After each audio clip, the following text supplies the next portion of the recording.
enjoy it. God bless. All right. So, did you see Scandal this week? I'll tell you about Scandal, all the important stuff. Scandal, season 4, episode 8. Okay, the big meeting is going on. This is the big 3. You have where we left off last time. You got these 3 big important people in the still bunker, the reinforced room. Okay, so you got Jake, you got the president, and you have Olivia. And the 3 will devise a plan to kill Rowan, because everybody, all 3 of them have agreed now that Rowan is the culprit. Rowan has got to go. That's Olivia's father. So they're all going to gang up now and try to assassinate Rowan. Rowan has already told Olivia she better not go against him, that if she does, she's going to lose. So I'm sure Olivia is quite scared, regardless of this bold, brave face she puts on. She's got to be petrified, okay? All right? So they tell Jake, you stay in a bunker until we get Rowan, so he won't know that something is up, until we take him out. And after there's some bantering that goes on between the president and Jake, because they are rivals for Olivia's affection. After this banter occurs, then they shake hands like gentlemen, and all is allegedly forgiven. And now they're going to take on this situation. This is all coming to a climax. And I was surprised, but they did it all in this episode, all right? Olivia meets Elizabeth. In order to discuss a problem Elizabeth says she's having with somebody possibly spying on her. Can you imagine, Liz, you're spying on everybody else, but you claim somebody's spying on you. So Liv plays along and says, fine, I'll help you find out, who's doing it, no problem. So much BS, it's not even funny. All right, so in the meantime, there's a scene in which the vice president's car gets blown up. And afterward, the vice president's okay, but he is injured.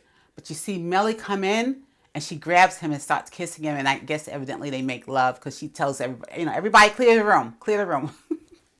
So I guess she's getting hers on too, later for the president. And you don't care, because, Melly's been through so much. You almost feel like, it's okay. She deserves to have some happiness. Why not? Go for it, Mel. That's the way you feel. Okay. The president also confronts Olivia because she appears conflicted about her feelings for him and about Jake. So I think Olivia is playing both of these men, but she takes the president, she gives him a little smooch, to tide him over.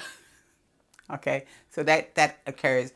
And then Olivia confronts Cyrus as to why he's bugging Elizabeth's phone. Cyrus says he realized that he's being bugged. He knows he's being bugged also. So it's going back and forth. And he's trying to protect himself. And who can blame him? It's such a vicious environment that he's in Washington, right? And as a result of Olivia finding out this information, she lies to Liz and tells Liz it was just a virus, She's protecting Cyrus, okay. All right, so Liv confronts Michael, which is Cyrus's boy toy, in person. He's a mysterious guy. You could tell he's doomed. Sooner or later, someone's going to get rid of him because he's playing both sides, you think, right? All right, so Olivia questions Huck as to whether or not his ex-wife knows that the little boy, his son, is coming to visit him in secret. In other words, the wife knows nothing about it, but you see the young boy, the young son is constantly, he's so adorable, right? This young man that they have to play him. But he's constantly coming over to see his father. And his father does very dangerous work, but I guess his father gets some level of satisfaction from seeing this boy because he's been haunted by him. He's been obsessed by trying to see his family again. The son is coming over, and of course it doesn't take long before the son witnesses some of his father's work, some of his father's handiwork, which is killing a man, of course. It just so happens that this whole thing happened and the son had to be there. Of course, Huck didn't know the son was there. The little guy is sneaky like his father, and I was just watching what was going on. So the son sees this, and of course, he's completely traumatized. He sees it and he just runs away. Can you imagine what he's going to tell his mother when he gets home, what he saw daddy's doing? And then the mother's going to go back and she's going to say, you can almost tell what's going to happen. The mother's going to say, well, see, this is why I didn't want, you around your son. Now you see. And now everybody else, I think, can see, because at one time we felt kind of sorry for Huck. I think most people that watched the series felt that way, but now, yeah, I kind of get it. Yeah, I get it now. All right. So now it's time to take care of Rowan, Olivia's father. So she calls her father. All right. So now it's time for Olivia to take care of Rowan. You're gonna love the last few minutes of singing. You're gonna love the last few minutes of Scandal this week. So you're gonna love the last few minutes of Scandal this week. So Olivia calls her father, says, "I want to meet you." Okay. So it's so good. They show the father sitting down with Olivia outside this little cafe. They're getting ready to eat and enjoy. And Rowan starts speaking to her, very mysteriously saying to her, kind of like, "I told you not to come after me. Didn't I say that? Everything I did for you and to protect you." And at the same time that he's talking, you see the guys that are going to assassinate him point their guns right at him. And then they fall as if somebody shot them. And then Rowan, after he finished saying his piece to Olivia, and Olivia is completely shocked, the president's saying, "Shoot him, shoot him." And the president wants to know why nobody's shooting Rowan. Instead, the people who are supposed to be shooting Rowan are being shot or down, or they're, I don't know if it's a pellet gun or if it's a real bullets, but they fall to the ground.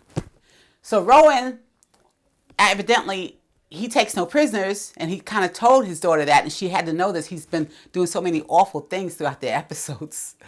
And so, yeah, Rowan gets away. He just walks away, just like, he's walking out of Barney's or one of the shops on Fifth Avenue.